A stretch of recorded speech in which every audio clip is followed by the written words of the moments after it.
वास्तविक पाहता सीता म्हणू शकली असती ना, मला काय सांगताय, मीच सती आहे. पण असं सीताबाई म्हणाली नाही. श्रुत्वा असं पहिला शब्द श्लोकात आहे, म्हणजे तिने ऐकून घेतलाय. हल्ली ऐकून घ्यायची पद्धतच नाही. समोरचा काही सांगायला लागला, हो हे मला माहिती आहे, हे मला माहिती आहे, असं आपल्याला उत्तर मिळणार. पण स्वतः तशी असून सुद्धा सीतामाईंनी तो सती धर्म ऐकून घेतला. आणि मग अनुसूया तिला सांगते, अनुसूया माता, की अगं हा खरा उपदेश मी तुला केलाच नाहीये, समस्त स्त्री वर्गाला हा मी उपदेश केलेला आहे. मग काय होता तो उपदेश? तर सतीवचनाची नित्य करावी धारण शिरी फुले. पतीला देव मानायचा आहे, नुसत्या पतीला देव मानायचं नाहीये, तर त्याच्या घरातल्या सदस्यांचं सुद्धा हित तिने बघावं.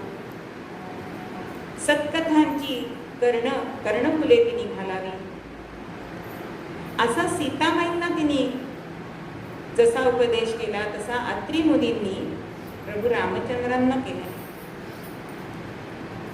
की ती तिच्या मनाने तुझ्या बरोबर वनवासामध्ये आली आहे, तेव्हा तिला दुःख होईल असं कधी वागू नकोस, तिचं सुख बघ.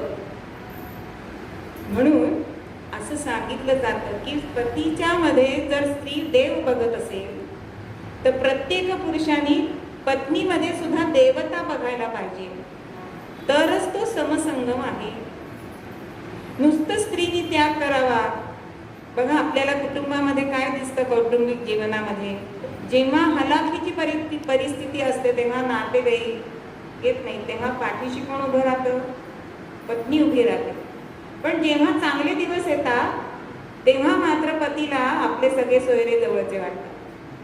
तेव्हा पत्नीने केलेला त्याग कधीही विसरू नये. हा उपदेश रामांना अत्री ऋषींनी केलाय, पण तो समस्त पुरुष वर्गासाठी केलाय.